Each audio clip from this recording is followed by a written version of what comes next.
Alô Antónios e Esmeraldas, sejam bem-vindos para mais um vídeo. O tema de hoje, infelizmente, é cada vez mais atual: distúrbios alimentares. Oh, Senhora Bílio, é pela sua saúde.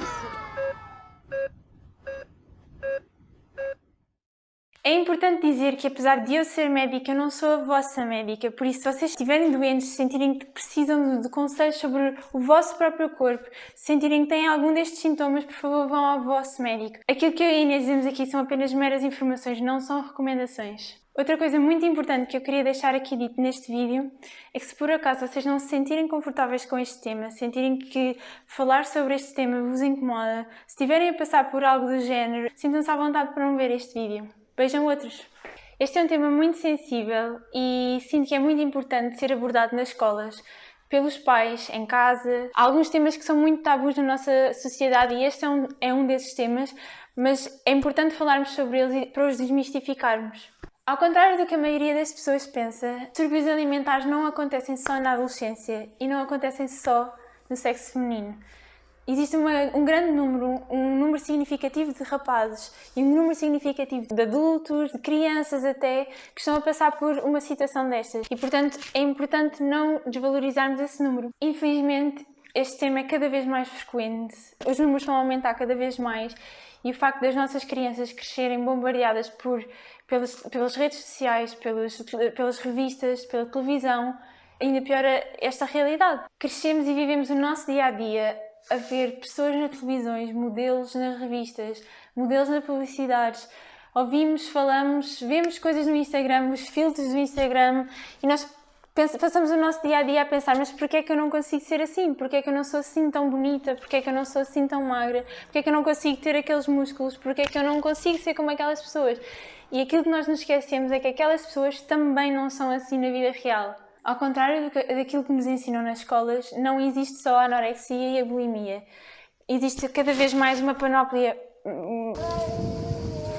cada vez maior de distúrbios alimentares, cada um com as suas características, mas neste vídeo aqueles que nós falaremos mais são os três mais comuns: a anorexia nervosa, a bulimia nervosa e o transtorno de compulsão alimentar.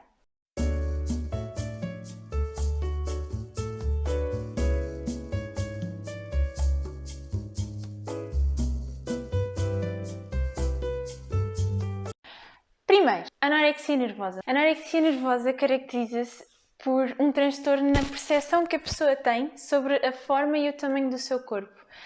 E, acima de tudo, nesta doença, a pessoa tem um objetivo muito claro: quanto mais magra a pessoa for, melhor.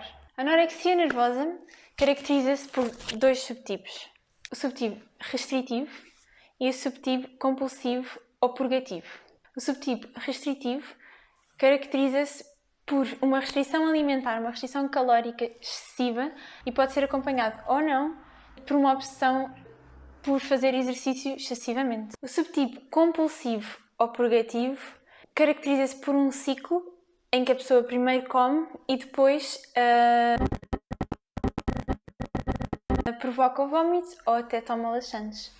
No segundo, na bulimia, existe um grande consumo alimentar num curto período de tempo. A pessoa não se consegue controlar, come muito rápido em pouco tempo, sem controle. E depois essa ingestão é seguida por um ciclo em que a pessoa ou provoca o vómito, ou usa laxantes, ou faz um jejum intenso, ou então prática de exercício físico excessivo também. Então, mas e porquê que isto acontece? Porque depois da ingestão alimentar, a pessoa sente uma culpa enorme, que a única forma de aliviar é através destas práticas.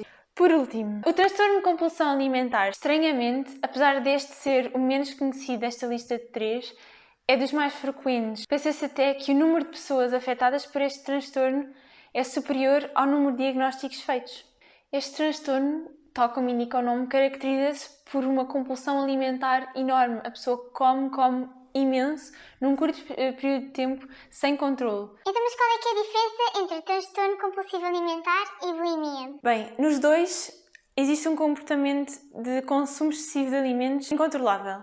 No entanto, na bulimia existe um comportamento compensatório pós-ingestão de alimento e transtorno não. Uma coisa importante, claro que cada pessoa é uma pessoa e não devemos criar estereótipos. Existem sim algumas características que se observam serem comuns a várias pessoas que sofrem destes distúrbios. Atenção pais, crianças muito ansiosas, que têm uma opção muito grande com notas, opção muito grande até com ajuda nas limpezas da casa, muito perfeccionistas, muita opção com a imagem corporal. Os pais vêm à consulta com os filhos e dizem que os filhos realmente portam-se super bem, têm muito boas notas, começaram a ajudar imenso na lida da casa, são muito perfeccionistas.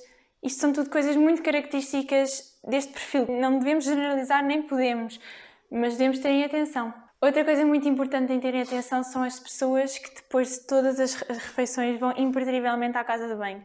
Claro que não podemos falar de distúrbios alimentares sem falar das consequências. Consequências a curto prazo e consequências para a vida toda. A comida dá-nos energia. Não comemos, ficamos cansados. A gordura tem os seus benefícios. E uma delas é servir quase como um casaco. Protege-nos do frio.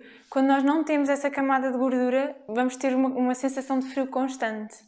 O cérebro, tal como todos os órgãos do nosso corpo, precisa de alimento. Se nós não comemos, vamos ter dificuldade em concentrar-nos. Ao contrário do que as pessoas pensam, não vai ser só gordura que nós vamos perder, mas também massa muscular. O nosso corpo precisa de nutrientes. Sem eles, o nosso cabelo começa a cair, as unhas enfraquecem, a nossa pele fica seca. E uma coisa muito frequente e muito importante que acontece nas raparigas é a perda da menstruação. E muitas vezes demora muito tempo a voltar a aparecer. E isto é um sinal de alerta. Quando o corpo deixa de ter menstruação, quer dizer que o corpo já não tem energia para uma das coisas mais fundamentais do ser humano. As nossas hormonas, precisam de gordura para ser produzidas. Quando o corpo já não tem reservas, quando o corpo está fraco, vai começar a concentrar-se naquilo que o pode fazer sobreviver. Tudo o resto, tudo o que não é essencial, a sobrevivência da própria pessoa vai começar a desaparecer e a reprodução é uma delas. Isto porque, em termos evolutivos, quem é saudável é quem está mais apto para trazer ao mundo outros seres humanos. Agora mais na vertente dos distúrbios seguidos de indução de vómito. Vómitos com muita frequência podem levar a algumas consequências. Desgaste dos dentes, refluxo muitas vezes irreversível para o resto da vida e rouquidão. As cordas vocais ficam muito próximas do esófago e muitas vezes com a subida da comida acaba por passar alguma coisa para o outro lado. Calos nas mãos.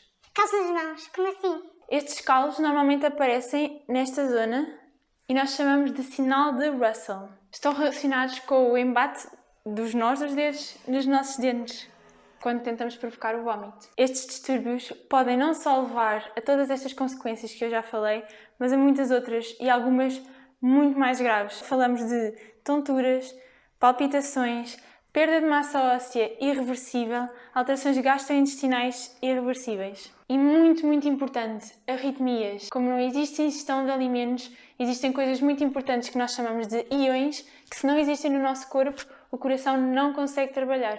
Para além de todos estes sintomas e consequências que eu enumerei, existem muitos mais. A lista é enorme. São doenças gravíssimas. O tratamento destas doenças tem como início uma coisa muito importante: a aceitação por parte da pessoa que está doente e precisa de ajuda.